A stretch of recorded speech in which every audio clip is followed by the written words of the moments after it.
Hello మామ, నేను మీ మోహిత్ తాలూకాండెన్స్ అందరూ అయితే ఎలా ఉన్నారు? మనమైతే ఈరోజు తిరుపతి అయితే వెళ్తున్నాం మామ. మీరు కూడా చాలా గుళ్ళకి వెళ్ళి ఉంటారు మామ, కానీ మీరంతా తీరలేని కోరికలన్నీ దేవుని కోరేస్తారు, ఇంకా పెద్ద పెద్ద కోరికలు కోరేస్తారు. కానీ నేను నా చిన్న కోరిక పైగా తీరుతుందేమో అనిపించే కోరిక.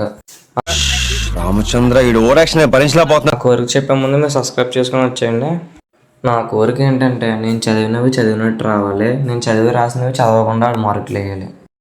నువ్వేం చెప్పావు నీకైనా అర్థమైందా? సర్లేండి మామ, వదిలేండి. మీరు మళ్ళీ నాలాగా చిన్న చిన్న కోరికలు అయితే మీరు కోరలేరు అనుకోండి. నేను ఇక్కడికి ఎమోషనల్ అవడానికి రాలేదు, మిమ్మల్ని ఎమోషనలైజ్ చేయడానికి వచ్చాను. మాకు ఎంత ఆవేశం అంటే బస్సులు గుడి దగ్గర దింపుతాడు, కానీ మాకు ఆత్రం ఎక్కువ కదా, అందుకని చెప్పి అయితే స్నానాలు దిగేవే ఆత్రంతో దిగిపోయాము. సర్లే ఇంకేం చేసేది లేదు కదా అని చెప్పి అయితే ఇంకా నడుచుకుంటూ వెళ్ళిపోతున్నాము. మధ్యలో టిఫిన్ కొట్టు కనబడింది. ఆ టిఫిన్ మనం తినకపోతే కొద్దిసేపట్లో పొట్టలో పాకిస్తాన్కి ఇండియాకి యుద్ధం జరిగిపోద్ది. వీళ్ళు చూసారా, నా ఫేస్ చూసి కూర మొత్తం నేనే తినేస్తానని చెప్పి ముందే కూడా చేసినట్టుంది. మా అమ్మ అయితే ఒక పూరి 2 ఇడ్లీలు తీసుకుంది, నేనైతే ఒక పూరి 2 బజ్జీలు తీసుకున్నా. ఇక్కడ విచిత్రం ఏంటంటే మా అమ్మకేమో ఇడ్లీలో చట్నీ వేయాలి, నాకేమో పూరీలో కూర వేయాలి. డిప్రెషన్ అయితే మాత్రం చాలా బాగుంది. మేమైతే ఫైనల్ గుడి దగ్గరికి అయితే వచ్చేసాము. గుడిని చూడంగానే అయితే నా లోపల స్పైడర్ మ్యాన్ ఐరన్ మ్యాన్ దూరినంత సెట్ అయితే వచ్చేసింది.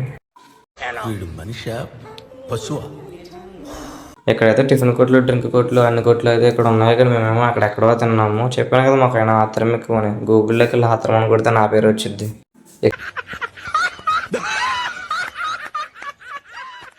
ఇక్కడ నుండి ఈ గుడి చూస్తుంటే సూపర్ అనిపిస్తుంది. ఇంతకీ అడగడం మర్చిపోయా, ఆ గుడి మెట్ల పేరు అయితే మీకు తెలుసా? తెలిస్తే కామెంట్ చేయండి, ఎందుకంటే నాకు అసలు తెలియదు.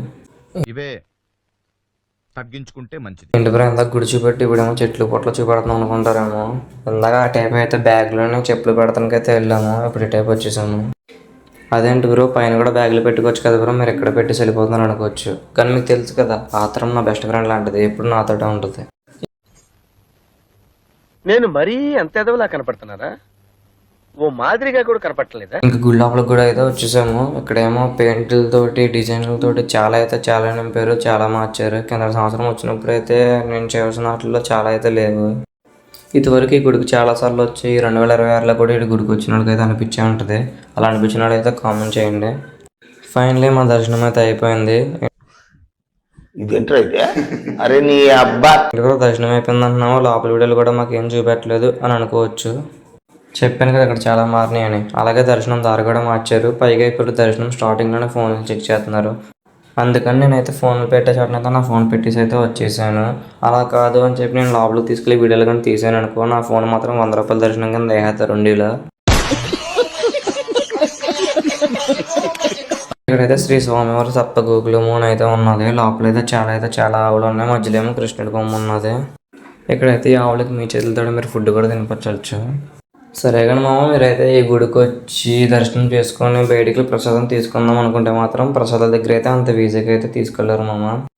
ఇక్కడ చూపెడుతున్నాను కదా, ఇది కాదు, ఇక్కడైతే ఓన్లీ లడ్డువే దొరికిద్ది. నేను చెప్పేది వేరే ప్లేస్, అది కొత్తగా పెట్టారు అక్కడైతే ప్రసాదాలు లేని ఒక ట్రైన్ అంత ఉంది. అలా కాకుండా ఆన్లైన్ ప్రసాదాలు కూడా మీరు తీసుకోవచ్చు, అదైతే అక్కడికక్కడే నిమిషంలో చేసుకోవచ్చు.